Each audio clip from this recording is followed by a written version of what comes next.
Yes, good morning, good afternoon, and good evening. Depending on wherever you are watching us from. It's another edition of Politics on the Street. You can subscribe to our YouTube channel, like our videos, share, comment for more political discourse. Well, Martin, there is breaking news now Yeah. that the Finnish government has shut down the Nigerian embassy in Finland over threats by Nigerians that Simon Ekpa should be released. And Simon Ekpa Simon Ekpa has been the spokesperson agitating for the freedom of the biafra nation. There are a lot of controversies that now, so the Finnish government in panic has shut down Nigeria embassy. Yeah, it is part of the protest in Finland over Simon Ekpa, illegal incarceration by Finland government, and that has prompted the government of Finland to at least shut down. Let me use another one. Close down Nigeria embassy in Finland. Why? Because of the kind of role Tinubu government is playing to make sure that the name, the integrity, the human rights of their citizens, Simon Ekpa, is infringed on by the same Finland. And Finland, after going through what they went through, after mirroring and what grilling or investigating or interrogating Simon Ekpa, they actually found out that it was Nigerian military forces that are buying the youth in the southeastern region of Nigeria. And what do I mean here? Simon Ekpa, their citizen, was given scholarship from Nigeria when he did well in one of the Olympic Games in the past. And he was given scholarship to study in Finland, and he went to study in Finland, and brilliantly or academically, Ekpa was doing well, which was the reason why Ekpa was enrolled into the Finland military, and he actually did well. Then he was invited into Finland government. A particular designated position was given to him, and he was doing virtually well. Finland could not even come out with any single allegation that Simon Ekpa mishandled public fund in Finland. While in office, that Simon Ekpa actually absconded or deserted when he was in the Finland military. If there was any aggression on the territorial integrity of Finland, and Simon Ekpa was slated to go and defend Finland as his country, and Simon Ekpa actually eloped or absconded. Actually, the right man was right, both home and abroad. And this time around, what orchestrated or happened about Ekpa's Ode was all false, falsified information, illegal accusation by Nigerian nation against Mazi Simon Ekpa. Ekpa was investigated in Finland. There was no case. He was not culpable of any crime. That's why Nigeria is right now in a soup, very hot soup, over Simon Ekpa. Yes, and the United Nations must ex them. Canada must ex them. Finland has already started exing Nigeria because the office of Nigerian Ambassador to Finland is what? Shut, closed down indefinitely until Nigeria come and actually explain themselves at ICC, International Criminal Court, where and why did Simon Ekpa actually get it wrong or orchestrate terrorism in the southeastern Nigeria. But Samazi, do you think this is as a result of threats from the Nigerians in that in Finland?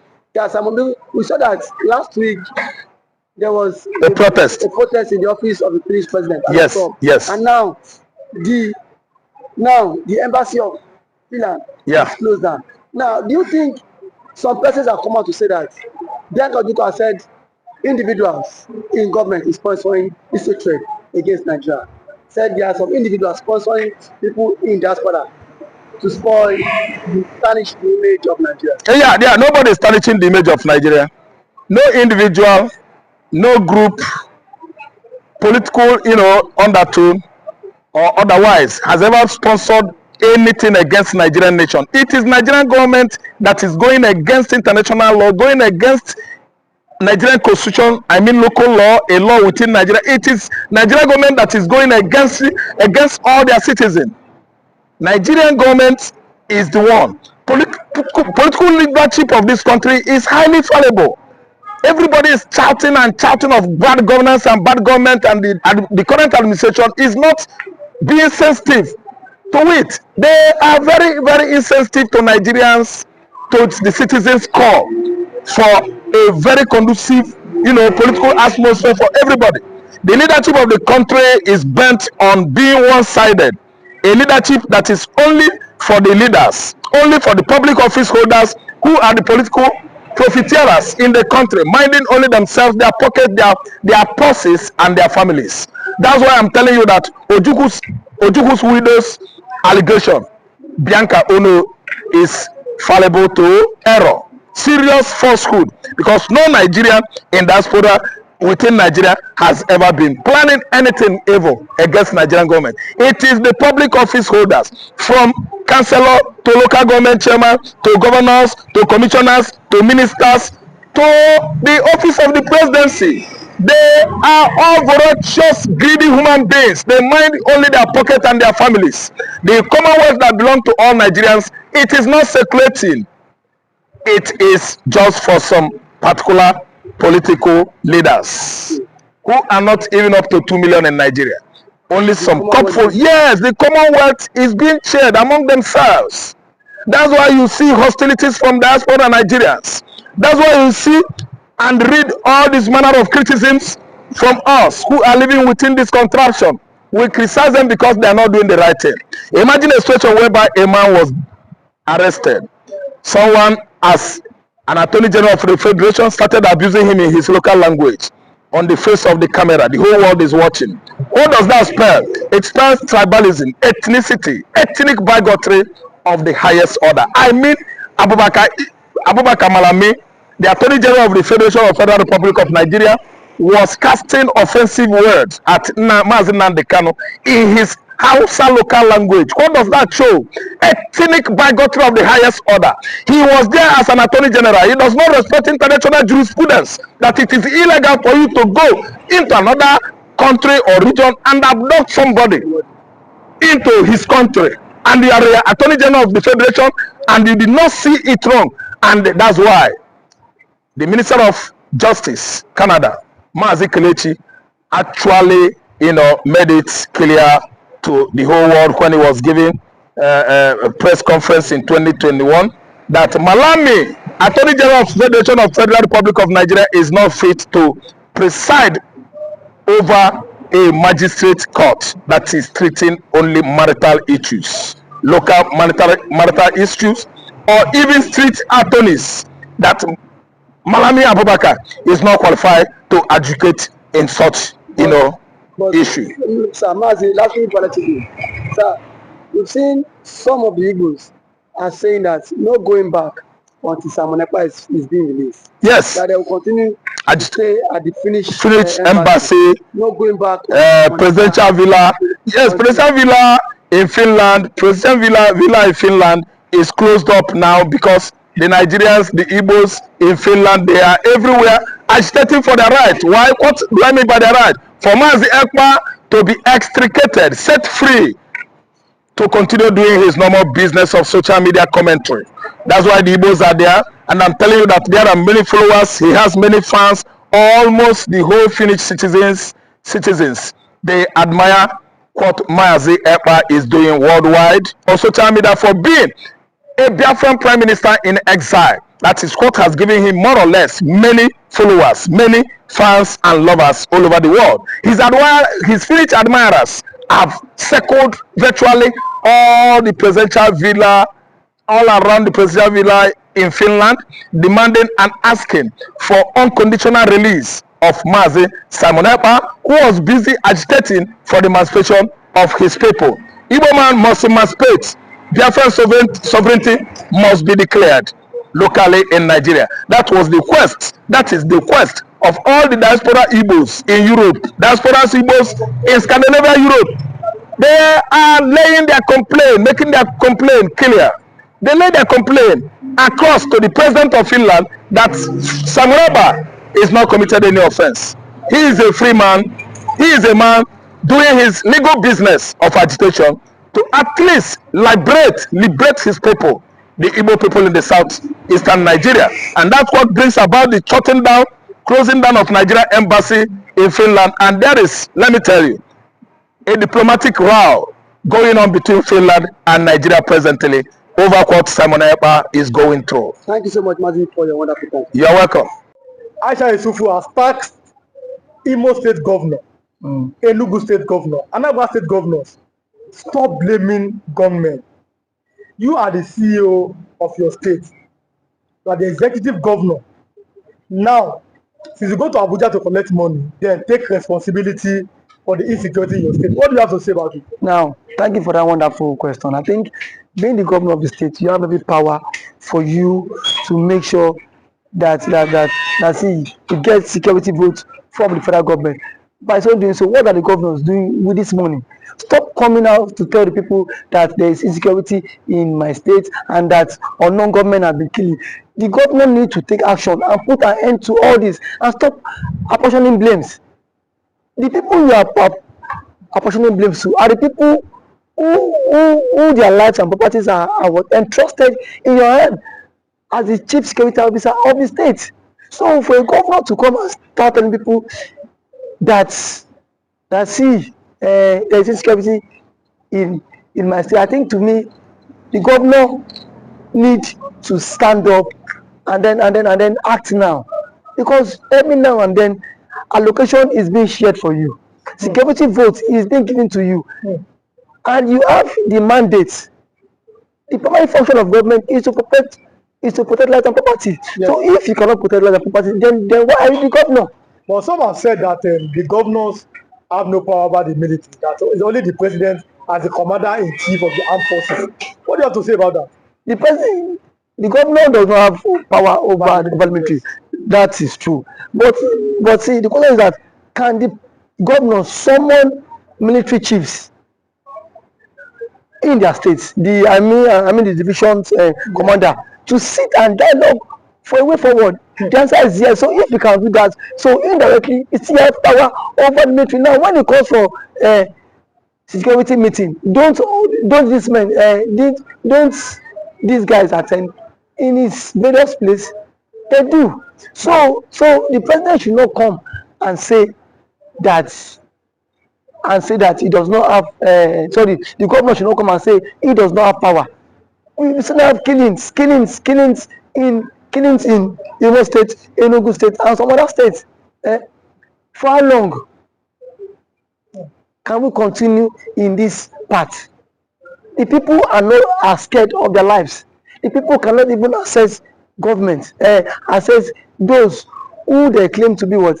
Electorate. We cannot access people that give us the mandate. So how long can they continue like this? So I think the government of these states on their own, they need to up their games. You must up your games as a governor if you don't want to be sacked come 2027.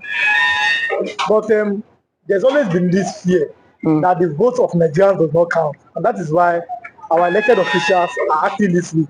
That assuming our vote is counting, they will sit up knowing that if I don't perform, no second term for me. Do you agree with that statement? Our vote does not count. I cannot say if our vote count or not, because I have not conducted any election. So what I'm to say is that people have lost confidence in the INEC.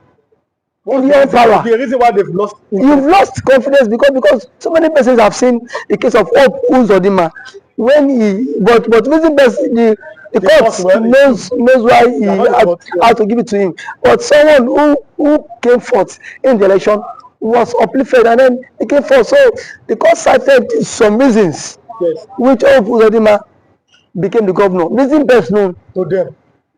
I am not in the position to speak for the court, but one thing is that INEC needs to be the trust of Nigerians again. You saw what happened in last election. As allegedly reports that result was changed in the IRF quarter. So I don't know how true that allegation is, but see, it has been going viral. So these are things INEC need to repose that confidence in the average Nigerian. And for the governors too, how much is being given to you on a monthly basis? If you get money on a monthly basis, then why don't you make sure that these people who gave you the mandate to protect them, you can as well protect them too. Because the people cannot always be one-sided every time. The people need to benefit from dividends of democracy, and when they have to benefit from the dividends of democracy is by what by inclusive governance. The people need to feel the government impact. Not every time you come on here and say on government has attacked the people, you come and start creating fear. These governments are even creating fear in the life of the ordinary man. We've seen the governor of Enugu State who has declared that Monday is no longer a sit-at-home in Enugu State. When people are saying that, you are seeing that as because the governor. Can you come and secure our lives? I mean, the other people, because you see this sit-at-home every Monday. Some are doing it maybe out of respect for nnamdikanu, but some are doing it out of fear.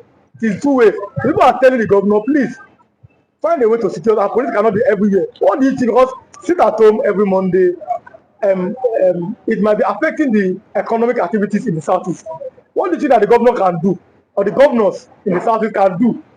Thank you very much. I think sit at home every Monday is a commensurate to honor the Mazi Nnamdikanu, who has been in incarceration for 4 years now and still counting. But what I want to say is that when there is a conflict in the land, the president himself needs to address this issue of Kanu. Let Kanu issue be settled out of court. If what Kanu is the son of the president, as a son, you can go, you can have a different view or different ideology and philosophy from what your father had. But why can't you, as a father, have you reached out to Kanu himself? And what I felt that the president ought to have done was, why Kanu was in decision, go and meet, let them bring Kanu to you, DSS. Sit down with Kanu, have a round table discussion with him. But do you think that's possible? Because we saw Buhari, he could not Buhari is different. See, so these are two different people. Yes. If you want the security apparatus cannot be everywhere, and these guys are what, overstretched. Yes. These guys are also overstretched. So the president is the father of the nation. Yes. Since the president is the father of the nation, he should at least reach out to this guy, even to the Ohanes in Igbo. Whenever he will want to invite some Igbo politicians and some Igbo stakeholders to sit on a round table and discuss with Kanu. You have conditions, give him your conditions. Send it to him. Because you see, this is the only way this thing about marginalization can stop. And the truth of our matter is that the Igbos are heavily marginalized in the country. And that is what, and that has breed a whole lot. But do you think that giving them an opportunity, or yes, that's an opportunity, or finding a way, a consensus, in 1999, Nigeria had a consensus on making a Yoruba man a president. In 2007, Nigeria had another consensus to make another man to be president. Do you think that Nigeria finding a way or making a consensus to make an Igbo man the president is going to make that marginalization or the agitations go down in the south? Making an Igbo man be the president would at least work to some extent. It will help this issue of marginalization reduce a very long way, because if the Igbo man is the president, Peter Obi, you will not watch Peter Obi allowing nnamdikanu to languish in detention, even if, because yes, that is his brother from his tribe. They are from same tribe. No, so why was Senegbo released? It was let's go. Yes. So to some extent, it will help a long way. And as an Igbo man, he will speak in the language that the Igbos. Now I am one of the sons. Yes. You don't have any right to agitate. Yes. So that will help them. It will go a very long way for them too. So I'm letting you go. I think we have like 1 minute. Okay. Now, Southeastern Governors Forum. What should be their next step? Southeastern Governor Forum should at least make moves to meet with the president. Yes. To put an end to all this. That is the only way. Because if there's no end to all this, all we hear is killing. And then we are not in support of all this killing. It is not good for the future of the country. It's not good for the future of the country. Okay, thanks for coming. Thank you for having me.